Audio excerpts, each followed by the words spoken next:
Hello and welcome to e-GMAT. We will solve question number 48 of OG Verbal second edition by using e-GMAT three-step process. In the first step, we will understand the meaning of the sentence. In the second, we will evaluate the errors in the sentence. And finally, we will review all the answer choices to get to the correct answer. So let's begin. Reporting that one of its many problems had been the recent extended sales slump in women's apparel, the seven-store retailer said it would start a 3-month liquidation sale in all of its stores. Now, this sentence presents a few facts. It says that the seven-store retailer reported that one of its problems had been the recent extended sales slump in women's apparel. Given the stated problem, it said that it would begin a 3-month liquidation sale in all of its stores. Now let us evaluate the errors by splitting this sentence into its clauses. So here comes the first clause. Reporting that one of its many problems had been the recent extended sales slump in women's apparel.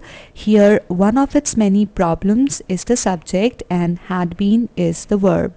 Now notice that its many problems cannot be the subject because it lies in the prepositional phrase that actually modifies one. So out of all the problems that the retailer had, sales slump is one of its problems. So one being the head of this phrase gets to decide the number of the verb. Now we need not worry about the number of the verb here because the verb is written in the past perfect tense. So this was our clause 1. After apparel, we have a subject-verb pair, which means we have another clause here, and it reads, the seven-store retailer said. The seven-store retailer is the subject here, and said is the verb. After said, we have another subject-verb pair, which means another clause, and it reads, it would start a 3-month liquidation sale in all of its stores. Here, it is the subject, and would start is the verb.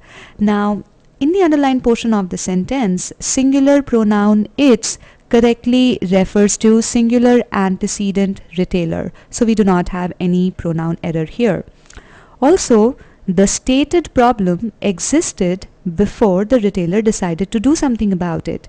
In fact, there is a causal relationship here.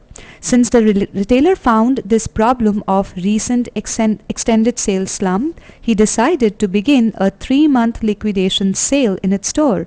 Hence, the use of past perfect tense for describing one of the problems is correct. It correctly shows the sequencing of the events in this sentence.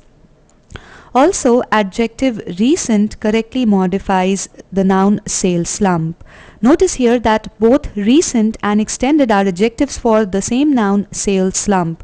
The sales slump is recent and it is extended as well. So there are no errors in this sentence, but we will still review other answer choices to find out why they are incorrect. Well, choice B here, has been is the wrong verb tense because the problems occurred before the retailer took an action and said that it would do liquidation to solve this problem. Thus, past perfect tense is required here to show the sequencing of events in the sentence.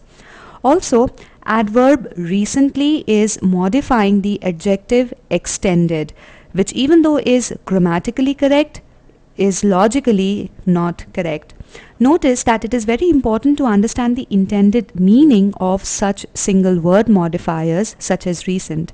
In this sentence, the logical usage of recent is to describe the sales slump. It will be illogical to say that the sales slump recently got extended. Now let's take an example to understand what we are trying to say here. Now suppose ABC Thanksgiving sale was from November 22 to November 30.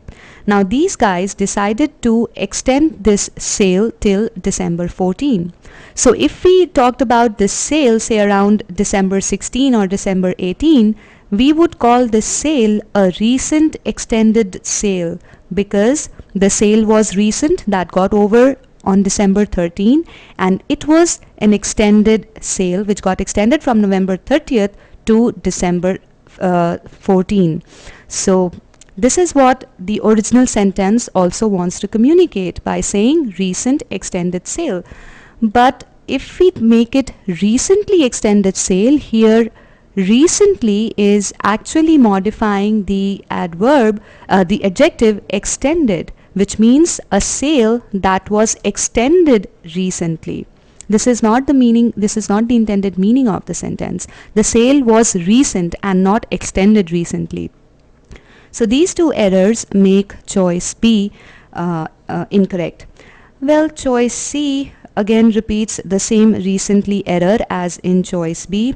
Also, we have the same verb tense error as in choice B. In choice C, it again uses the simple present tense, which is not correct because it does not show the sequencing of the events in the sentence.